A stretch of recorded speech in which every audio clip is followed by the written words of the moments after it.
सूरत पे मोहन दिल दीवाना हो गया।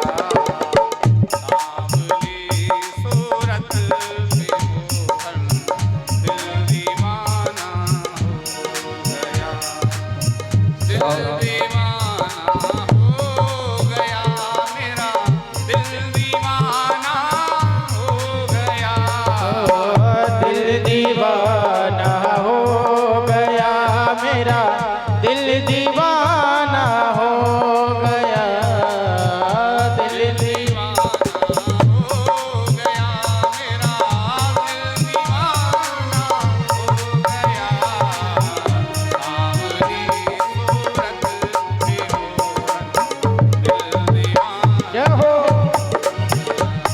ओ सावरी सूरत पे मोहन दिल दीवाना हो गया।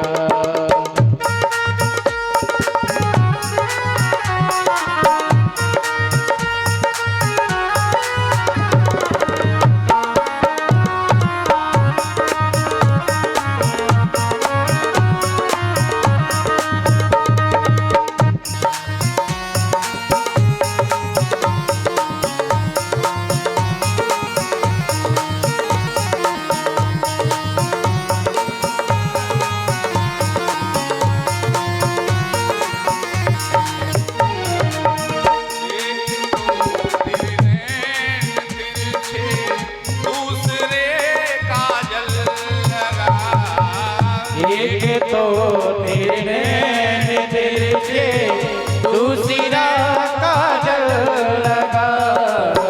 तीसरे नजरे मिलाना, तीसरे नजरे मिलाना दिल दीवाना हो गया।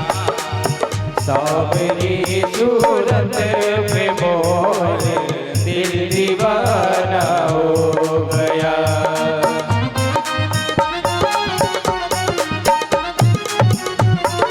जय हो।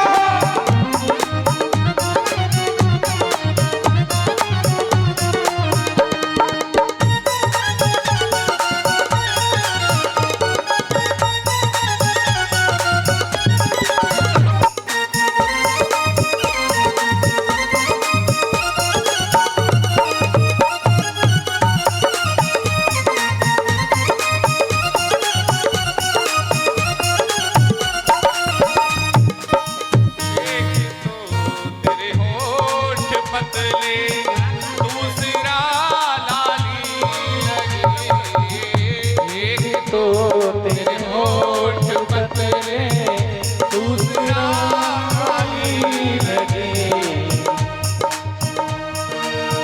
एक तो तेरे होठ पतले दूसरा लाली लगे। तीसरे तेरा मुस्कुराना, तीसरे तेरा मुस्कुराना दिल दीवाना हो गया। सावरी सूरत पे मोहन दिल दीवाना हो गया।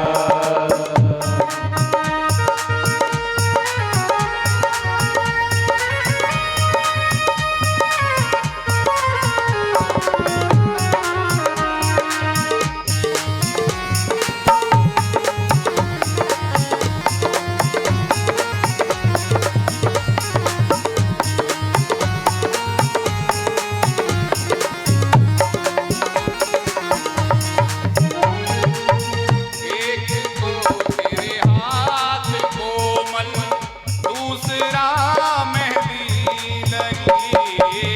एक तो तेरे हाथ कोमल दूसरा मेहंदी लगे। एक तो तेरे हाथ कोमल, दूसरा मेहंदी लगी। तीसरा तीसरा मुरली बजाना दिल दीवाना हो गया। ओ सावरी सूरत पे मोहन दिल दीवाना हो गया।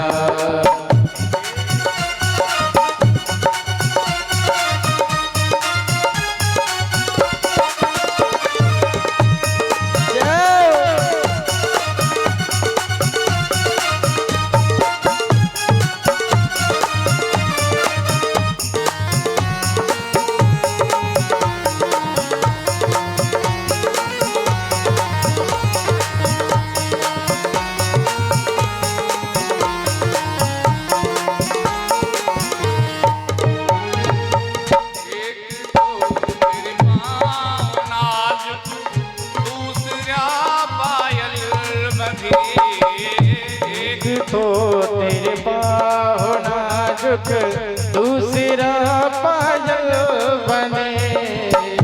एक तो तेरे पाँव नाजुक दूसरा पायल बने, तीसरा घुंघरू बजाना, तीसरा घुंघरू बजाना, दिल दीवाना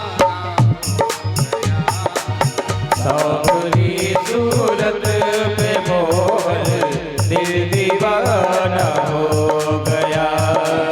सावरी सूरत पे मोहन दिल दीवाना हो गया। भगवान की लीलाओं में ये जो भगवान का जो चित्त है ना, जो चित्त और स्वरूप है, ये मन का वर्णन जो व्यास जी अपने हृदय में कर रहे हैं, एक एक लीला उसकी।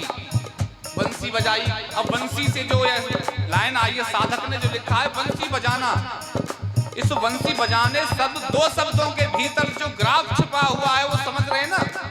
पहली बंसी बजाई सब जीवों के लिए यमुना किनारे, ध्यान है इस भजन में ही भागवत छुपी हुई है। बंसी बजाना अर्थात पहली बंसी बजाई तो सब जीवों का कल्याण, दूसरी बार बंसी बजाई तो पूरी जितनी गोप गोपी बने हुए संत थे उन सबका कल्याण रास में हुआ है। रास पंचाध्यायी में आपने सुना होगा, आप तो भक्त हैं, संतों की तपोभूमि में रहते हैं, कि बंसी बजाना भजन में इतना सा सरल नहीं है। ये भजन का भाव वैदिक और इसकी जो भाषा है समाधि भाषा है। घुंघरू बजाना क्या हुआ, वो घुंघरू बजा करके जो लीला करी, गोपियों के यहाँ जाकर के नाचे, जिसको ब्रह्म भी ऐसा खोजने में पर्याप्त रहता, जानने में पर्याप्त रहता है, ऐसा मोहन केवल एक अंजुलि छाछ के लिए नृत्य करता है। लीला है। इन लीलाओं का वर्णन इस समाधि भाषा में, इस भजन में पूरी भागवत को निरूपित कर दिया है। और व्यास जी यही दिमाग में, यही छवि दिमाग में सोच रहे हैं। सारी एक शब्द आता है तो उससे रिलेटेड पूरा ग्राफ, पूरा चरित्र खुल जाता है। एक तो तेरे भोग 56, दूसरा माखन धरा। एक तो तेरे भोग 56, दूसरा माखन धरा। एक तो तेरे भोग 56, दूसरा माखन धरा, तीसरे खिचड़े का खाना, तीसरे खिचड़े का खाना, दिल दीवाना हो गया। सावरी सूरत पे मोहन दिल दीवाना हो इस गया। शब्द में, इन पंक्तियों से पूरी भागवत का विस्तार में केवल इस भजन से करने में समर्थ हूँ। 56 भोग से गोवर्धन तक पहुंच गए व्यास जी। एक तो तेरे भोग 56 अर्थात तेरे गोवर्धन को कन की उंगली पे उठा के इंद्र का मान मर्दन करके सारे ब्रज क्षेत्र के भक्तों को उस प्रलय से बचाया।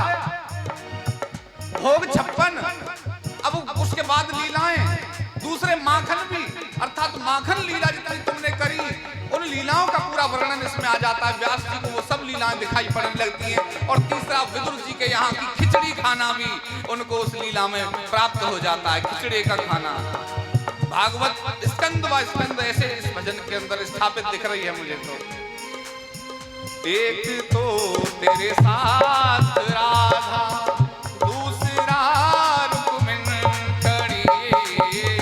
एक तो तेरे साथ राधा, दूसरा रुक्मिणी खड़ी। एक तो तेरे साथ राधा, दूसरा रुक्मिणी खड़े, तीसरा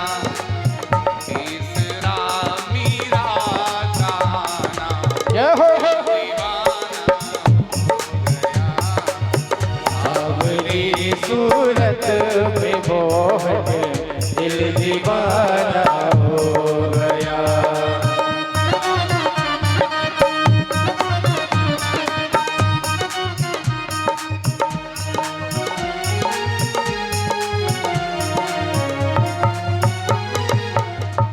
इस एक तरफा में यूं मशगूर हो जाऊंगा मैं, इश्क एक तरफा में यूं मजबूर हो जाऊंगा मैं, श्याम तुम होगे समा काफूर हो जाऊंगा मैं, श्याम तुम होगे समा काफूर हो जाऊंगा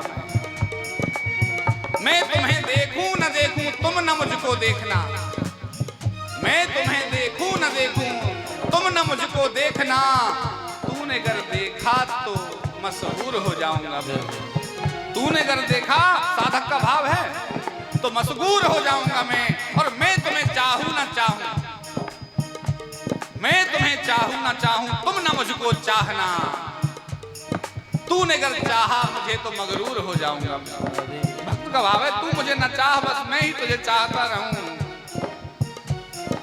मैं अगर तड़पूं तो तड़पूं द्रग से बिंदु टपकाना न तुम, मैं अगर तड़पूं तो तड़पूं द्रग से बिंदु टपकाना न तुम, वरना आंखों से तुम्हारे दूर हो जाऊंगा मैं। ऐसा भक्त का भाव है, आंसू के रूप में मैं गिर जाऊंगा और मैं दूर हो जाऊंगा। मैं अगर मांगूं तो मांगूं कुछ न देना तुम मुझे, वरना फिर प्रेमी नहीं मजदूर हो जाऊंगा मैं, वरना फिर प्रेमी नहीं मजदूर हो जाऊंगा मैं। ये साधक का भाव है। और आज का साधक कैसा है? तन मन धन सब है तेरा स्वामी, सब कुछ है तेरा,